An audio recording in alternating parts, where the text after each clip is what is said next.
આકાશવાણી ભુજ સમાચાર વિભાગ દ્વારા પ્રસ્તુત છે સેવા સપ્તાહ પર્વ વિશેષ શ્રેણી. આ વિશેષ શ્રેણીના 6ઠ્ઠા અંકમાં આપ સાંભળશો વિકસિત ભારતની દિશામાં સ્વચ્છતાનું મહત્વ. આ વિષય પર પરેશ મારુની, ભુજ નગરપાલિકાના સ્વચ્છતાના બ્રાન્ડ એમ્બેસેડર અને સ્વચ્છતા ક્ષેત્રે વિવિધ કામગીરીનો 18 વર્ષનો બહોળો અનુભવ ધરાવનારા શ્રી ધર્મેશભાઈ અંતાણી સાથે ખાસ ચર્ચા. इन 11 वर्षों में स्वच्छ भारत मिशन एक जन आंदोलन बना। लोग इसे अपना फर्ज मानते हैं और यही तो असली जन भागीदारी है। स्वच्छता को लेकर हमारे शहर और कस्बे अपनी जरूरतों और माहौल के हिसाब से अलग अलग तरीकों से काम कर रहे हैं और इनका असर सिर्फ इन शहरों तक नहीं है, पूरा देश इन तरीकों को अपना रहा है। स्वच्छता सिर्फ एक वक्त का, एक दिन का काम नहीं है। जब हम साल में हर दिन, हर पल स्वच्छता को प्राथमिकता देंगे, तभी देश स्वच्छ रह पाएगा।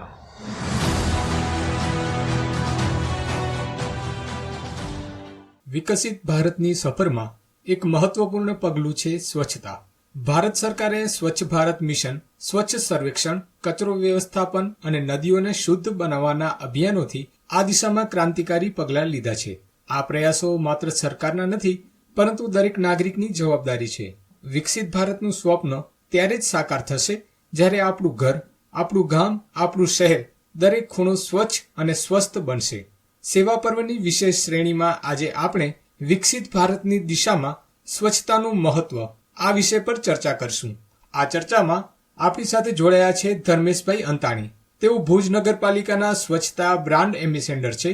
હોમ ઇન ધ સિટી કાર્યક્રમમાં ફેલો તરીકે શહેરમાં સ્વચ્છતા અને કચરા વ્યવસ્થાપન માટે કામ કરી રહ્યા છે અને સ્વચ્છતા ક્ષેત્રે 18 વર્ષનો બહોળો અનુભવ એમની પાસે છે. તો આવો તેમની સાથે આજે આ મહત્વના વિષય પર ચર્ચા કરીએ. ધર્મેશભાઈ, આપનું સ્વાગત છે. નમસ્કાર. ભારત અત્યારે દરેક ક્ષેત્રે જેઠ ગતિએ વિકાસ કરી રહ્યું છે અને દેશમાં વિવિધ અભિયાનોના માધ્યમથી નવા પરિવર્તનો આવ્યા છે. આવા જ અભિયાનોમાંના એક સ્વચ્છતા અભિયાન પણ અત્યારે ચાલી રહ્યું છે. તો વિકસિત ભારતની દિશામાં સ્વચ્છતા કેટલું મહત્વ ધરાવે છે? વિકસિત ભારતની દ્રષ્ટિએ જો જોવા જઈએ તો જે રીતે વિકાસના દ્રષ્ટિકોણમાં આપણે ઇન્ફ્રાસ્ટ્રક્ચર્સને મહત્વ આપીએ છીએ, જે રીતે આપણે મોટા મોટા બંધો, પુલો, રસ્તાઓ અને મોટી મોટી ઇમારતો એને આપણે જો વિકાસની દ્રષ્ટિકોણથી જો માપીએ તો એની સાથે વિકાસને સાચા અર્થમાં જો જોવા જઈએ તો સ્વચ્છતા એ વિકસિત ભારતના એક આગામી આયામમાં બહુ મોટો મહત્વનો ફાળો ભજવે છે. અને જે અત્યારે આપણા ભારતના માનનીય વડાપ્રધાન શ્રી મોદી સાહેબનું જે આખું મિશન એક સારી રીતે આકાર લઈ રહ્યું છે અને બહુ સારું વિકસિત ભારતમાં સ્વચ્છતા એક સારું કામ પૂરું પાડી રહ્યું છે. 2014માં શરૂ થયેલા સ્વચ્છ ભારત મિશન દ્વારા દેશમાં શું મોટા બદલાવ જોવા મળ્યા? 2014માં સ્વચ્છ ભારત મિશનની શરૂઆત થઈ અને એનો લક્ષ્યાંક હતો 2019 સુધીમાં આપણે જ્યારે મહાત્મા ગાંધીની 150મી જન્મ જયંતિની ઉજવણી થવાની હતી ત્યારે એવું લાગતું હતું કે મોટા ભાગના આપણા રાજ્યો સ્વચ્છતા તરફ આગે કદમ કરી ચૂક્યા હશે. પણ તે છતાં પણ ઘણા બધા મહાનગરો અને નગરપાલિકાઓમાં સ્વચ્છતાના સારા એવા પરિણામો જોવા મળ્યા અને 2014ના અભિયાને એક મોટું સ્વરૂપ ધારણ કર્યું અને એ એવું સ્વરૂપ ધારણ કર્યું કે 2016થી પછી સરકારે એક નવો અભિગમ શરૂ કર્યો જે સ્વચ્છતા સર્વેક્ષણના રૂપમાં આજે બધી જ મહાનગરો અને નગરપાલિકાઓએ સ્વચ્છતા અંગેની પરીક્ષાઓ આપવી પડે છે.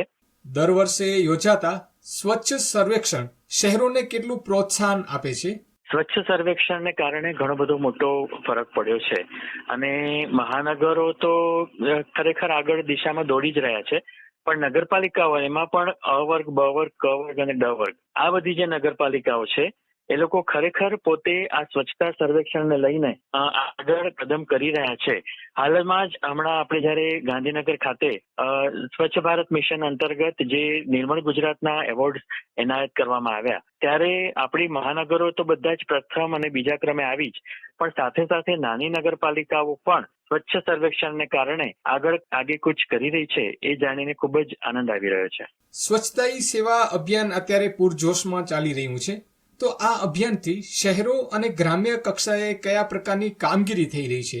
સ્વચ્છતા હી સેવા હાલ ચાલી રહ્યું છે અને સ્વચ્છતા હી સેવાનો જે 17મી સપ્ટેમ્બરથી કરીને 2 ઓક્ટોબર 2025 સુધી જે અનોખા અલગ અલગ કાર્યક્રમો યોજવાના હતા જેમાં ગ્રામ્ય સ્તરે અને નગરપાલિકાઓ અને મહાનગરપાલિકાઓના સ્તરે ઘણા બધા એવા કાર્યક્રમો યોજવામાં આવ્યા, જેમાં સાંસ્કૃતિક કાર્યક્રમો, સ્વચ્છતા ટોક એટલે કે સ્વચ્છતા સંવાદ, પછી વેસ્ટ ટુ આર્ટ, આવું ઘણું બધું સરકાર દ્વારા એક કાર્યક્રમનું આયોજન કરવામાં આવ્યું. અને સ્વચ્છ ભારત મિશનમાં સ્વચ્છતા હી સેવા દ્વારા આપણા ભુજ શહેર મધ્યે પણ સ્વચ્છતા માટેના એક સાંસ્કૃતિક કાર્યક્રમોનું આયોજન નગરપાલિકા દ્વારા અને HIC અને સન્માન ફાઉન્ડેશનના સહયોગથી આપણે પણ કર્યું. સાથે સાથે આપણે વેસ્ટ ટુ આર્ટ નું આખું એક વર્કશોપ, જેમાં પ્લાસ્ટિકની બોટલોમાંથી અવનવી કલાકૃતિઓ બનાવવાનું કામ પણ આપણે અહીંયા બાળકો સાથે અને સ્વચ્છ ભારત મિશનની ટીમ સાથે કરવામાં આવ્યું. આ સાથે સાથે સ્વચ્છતા સંવાદની પણ એક આખું આયોજન આપણે ભુજ શહેરના વોર્ડ નંબર 8માં અલગ અલગ વિસ્તારોમાં નાગરિકો સાથે કરવાનું આવ્યું. આ જ રીતે આપણે સ્વચ્છતા માટે જે સક્રિયતા, જેને આપણે નાગરિકોમાં જે સક્રિયતા જોવા મળી, એ ખરેખર આપણે એક ઉદાહરણ તરીકે જો લેવા જઈએ તો આપણા વોર્ડ નંબર 8માં સિમંદર સિટી વિસ્તાર આવેલો છે. એમાં મંજીભાઈ પટેલ અને પ્રેમીલાબેન પટેલ, એમના બંને જે પતિ પત્ની છે, એ લોકોએ ખૂબ જ સરસ પોતાનું છેલ્લા 14 વર્ષથી એ લોકો પોતાની સોસાયટીને સ્વચ્છ રાખવામાં બહુ જ મોટું યોગદાન આપી રહ્યા છે. ભુજ નગરપાલિકામાં તમે સ્વચ્છતાના બ્રાન્ડ એમ્બેસેડર છો, તો સ્વચ્છતા ક્ષેત્રે નગરપાલિકા દ્વારા હાલમાં શું કામગીરી થઈ રહી છે? સ્વચ્છતા ક્ષેત્રે જોવા જઈએ તો ભુજ નગરપાલિકા હવે જોવા જઈએ તો ઘણા અંશે સક્રિય ભાગીદારી લઈ રહી છે સ્વચ્છતા ક્ષેત્રે.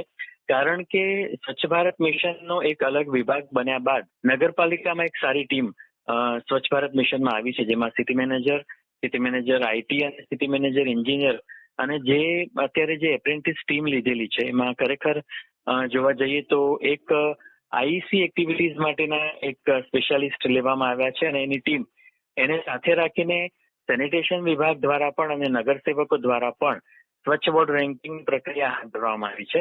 જેના કારણે સ્વચ્છ બોર્ડમાં સફાઈ કર્મીઓ અને જે વોર્ડમેન્સ છે એ લોકો ઉપર પણ નજર રાખવામાં આવે છે અને એને એ રીતે રેન્કિંગ પણ આપવામાં આવે છે દર મહિને નગરસેવકોની ટીમ દ્વારા, કે જેથી કરીને બોર્ડમાં સતત એ લોકોની હાજરી રહે અને સ્વચ્છતા પ્રત્યે પૂરતું ધ્યાન આપવામાં આવે. સાથે સાથે ડોર ટુ ડોર પ્રક્રિયા જે છે, આખી ઘરે ઘરેથી કચરો એકત્ર કરવાની, એમાં પણ હાલ નગરપાલિકા દ્વારા 7 નવા વાહનો વસાવવામાં આવ્યા છે. અને એ વાહનોમાં એક અલગ નવું તરી આવ્યું છે કે એમના બેક સાઈડમાં વાહનની પાછળ સેનિટરી નેપકિન્સ, ડાયપર્સ અને પેડ્સ એ નાખવા માટે અલગ વિભાગ શરૂ કરવામાં આવ્યો છે પાછળ, અને સાથે સાથે ઇલેક્ટ્રોનિક વેસ્ટ મૂકવા માટે પણ અલગ કમ્પાર્ટમેન્ટ બનાવવામાં આવ્યું છે. તો બહુ સારી કામગીરી સ્વચ્છતા ક્ષેત્રે નગરપાલિકા હાલ કરી રહી છે. અને હું સ્વચ્છતા બ્રાન્ડ એમ્બેસેડર છું, તો નગરપાલિકા સાથે મારી લગભગ બેઠક એમની સાથે હોય જ છે અને સ્વચ્છ ભારત મિશનના દરેક કાર્યક્રમોમાં મારું યોગદાન રહ્યું છે. સ્વચ્છ વિદ્યાલય અભિયાનથી શાળા અને વિદ્યાર્થીઓમાં સ્વચ્છતા અંગે કેટલો સુધારો આવ્યો છે, તેના વિશે શું કહેશું? હું તમને કહું તો કદાચ અતિશયોક્તિ નહીં ગણાય, પણ આપણી શાળાઓ ભુજની ઘણી એવી શાળાઓ, માધ્યમિક હોય કે પ્રાથમિક હોય, પ્લાસ્ટિક ફ્રી ઝોન તરીકે આગળ આવી રહી છે. અને ગયા વર્ષે આપણે 2 શાળાઓને પ્લાસ્ટિક મુક્ત શાળાઓ જાહેર પણ કરી, અને આ વર્ષે પણ આપણે ઈચ્છા રાખીએ છીએ કે આપણે આવી 2-3 શાળાઓને, પ્રાથમિક અને માધ્યમિક શાળાઓને હજુ પણ પ્લાસ્ટિક ઝોન ફ્રી શાળા તરીકે વિકસાવવામાં એક મહત્વનું કદમ ભરીએ. અને શાળા સંચાલકો, શાળાના શિક્ષકો અને વિદ્યાર્થીઓ હાલ પ્લાસ્ટિકના ઝભલા અને પ્લાસ્ટિકની બોટલો એ પર્યાવરણ માટે ખૂબ જ જોખમી છે. એના કારણે એ લોકો હવે પ્લાસ્ટિકમાં જે બોટલો છે એને ઇકોબ્રિક્સ તરીકે યુઝ કરીને શાળામાં એ ભેગું કરે છે, અને એ ઇકોબ્રિક્સમાંથી આપણે અવનવી પ્રોડક્ટ્સ બનાવીને એને પર્યાવરણમાં જતું અટકાવી શકીએ એવા પગલાં પ્રાથમિક શાળાઓ અને માધ્યમિક શાળાઓમાં લેવાઈ રહ્યા છે. આ સિવાય શાળાઓના જે ઇવેન્ટ્સ થતા હોય છે એ ઝીરો વેસ્ટ ઇવેન્ટ કઈ રીતે બને એની માહિતી પણ આપણે એમને સમયાંતરે આપતા રહીએ છીએ, અને એ માહિતીનો એ લોકો પૂરેપૂરો અમલ કરી રહ્યા છે. એ જોઈને ખરેખર આનંદ થઈ રહ્યો છે. પ્લાસ્ટિક વેસ્ટ મેનેજમેન્ટ જેવા કાર્યક્રમો પર્યાવરણ અને ગ્રામ્ય અર્થતંત્રને કેવી રીતે મદદરૂપ બની રહ્યા છે? પ્લાસ્ટિક એ મોટો પ્રશ્ન, યક્ષ પ્રશ્ન અત્યારે સમગ્ર દેશ માટે છે. અને ગ્રામ્ય ક્ષેત્રની જ્યારે વાત કરીએ ત્યારે ગ્રામ્ય ક્ષેત્રમાં અને શહેરી ક્ષેત્રમાં બંને જગ્યાએ સ્વચ્છ ભારત મિશન ગ્રામીણ અને સ્વચ્છ ભારત મિશન શહેરી જે અર્બન છે, એમાં એક RRR સેન્ટર અથવા તો MRF સેન્ટરનો એક મહત્વની ભૂમિકા એ પંચાયતોએ કરવાની હોય છે. મટીરિયલ રિકવરી ફેસિલિટી સેન્ટર જે ઉભા થવાની વાત છે એ ગ્રામ્ય પંચાયત સ્તરે ત્યાંના સ્થાનિક સફાઈ કામદારો અને કચરા વીણનારા જો સમુદાય હોય તો એને સાથે રાખીને એ એમઆરએફ સેન્ટર ઉપર રિસાયકલેબલ વેસ્ટ એકત્ર કરવામાં આવે અને એને સારી જગ્યાએ વેચાણ કરવામાં આવે અને રિસાયકલિંગ માટે મોકલાય તો પંચાયત ચોક્કસ એમાંથી આર્થિક પગભર બની શકે છે અને સફાઈ કામદારો અને કચરા વીણનારા સમુદાય માટે એક મોટું આર્થિક ઉપાર્જનનું એ માધ્યમ બન્યું છે. સફાઈ મિત્ર સુરક્ષા અભિયાન જેવી યોજનાઓ સફાઈ કર્મચારીઓ માટે કેટલી ઉપયોગી નીવડી છે? સફાઈ કર્મચારીઓ એક મહત્વનું અંગ જેને કહી શકાય કે શહેરની સ્વચ્છતામાં છે અને એના માટે સફાઈ કર્મીઓની સુરક્ષા યોજનાઓ અમલમાં છે અને નેશનલ સફાઈ કર્મચારીઓ માટેનું ફેડરેશન એક ચાલી રહ્યું છે. આપણા ગાંધીનગર ક્ષેત્રે પણ રાજ્ય સ્તરે સફાઈ કામદારનો એક અલગથી નિગમ છે જેમાં અલગ અલગ યોજનાઓ એમના બાળકોની શિષ્યવૃત્તિ, એમના આરોગ્ય માટે, એમના હાઉસિંગ માટેના પ્રશ્નો હોય તો એમની લોન, આ બધું જ બેન્કેબલ સ્કીમ્સ, આ બધી જ સફાઈ કામદારો માટેની અલગ અલગ યોજનાઓ આપણા નેશનલ અર્બન લાઇવલીહુડ મિશન એન્યુએલએમ વિભાગ છે એમની સાથે પણ સંપર્ક મળીને આપણે એને ચોક્કસ એનો લાભ લઈ શકીએ છીએ અને સ્વચ્છ ભારત મિશન સાથે પણ આપણે જો સંપર્ક કરીએ અને સેનિટેશન વિભાગ જો આમાં સપોર્ટ કરે તો સફાઈ કામદારો માટે ખાસ એવી ઘણી બધી યોજનાઓ અમલમાં છે. આ સાથે સફાઈ મિત્રો અને વેસ્ટ પીકર્સ જે આપણે કચરો વીણનારા લોકો છે એમને પણ આપણે નમસ્તે કરીને એક સરકારની સ્કીમ આવી છે એમાં પણ જો જોડીએ તો એમની સામાજિક સુરક્ષા અને આરોગ્યની સુરક્ષાને આવરી લેવામાં આવી રહ્યા છે. સફાઈ કર્મચારીના ઉત્થાન અને તેમના આરોગ્ય વિશે તમે સારી વાત કરી. સ્વચ્છતા બાબતે સરકારની સાથે નાગરિકો પોતાની જવાબદારી કઈ રીતે નિભાવી શકે?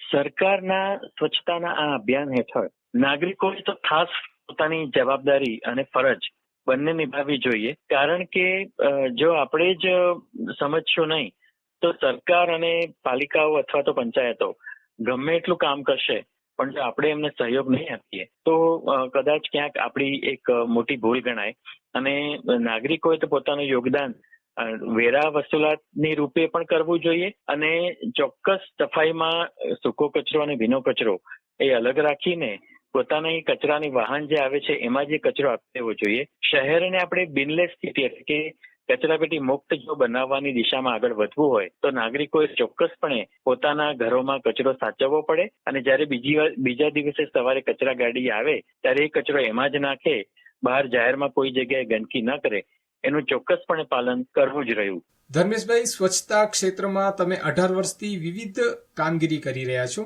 અને તેનો તમને બહોળો અનુભવ છે, તો સ્વચ્છતા અભિયાનને આપ કઈ રીતે જુઓ છો?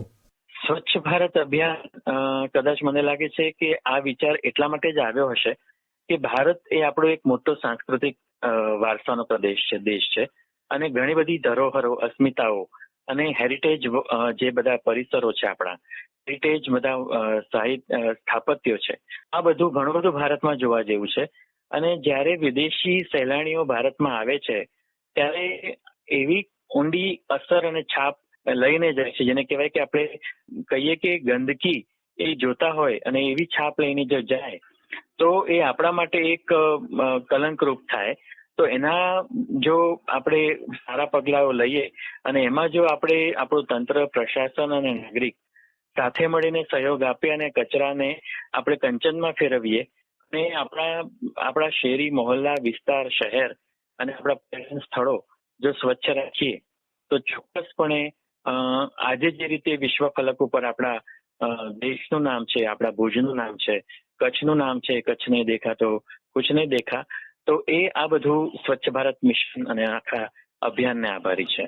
શ્રોતાઓ, આજે આપણે સમજ્યું કે સ્વચ્છતા માત્ર સફાઈ નથી પરંતુ સ્વસ્થ જીવન, પર્યાવરણની સુરક્ષા અને રાષ્ટ્રના વિકાસ માટે અનિવાર્ય છે. શ્રી ધર્મેશભાઈ અંતાણીએ આજે આપણને સ્વચ્છતાના મૂલ્યો, સ્વચ્છતા અભિયાન અને સ્વચ્છતાની મહત્વતા વિશે સારી એવી સમજણ આપી. આજની ચર્ચામાં આપ જોડાયા તે બદલ આપનો ખૂબ ખૂબ આભાર ધર્મેશભાઈ. આભાર.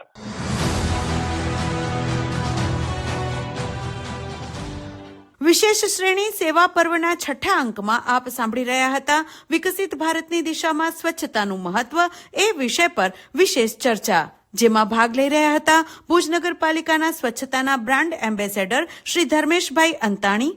કાર્યક્રમનું સંચાલન કર્યું પરેશ મારુએ આ કાર્યક્રમ આકાશવાણી ભુજ સમાચાર વિભાગ દ્વારા રજૂ કરવામાં આવ્યો.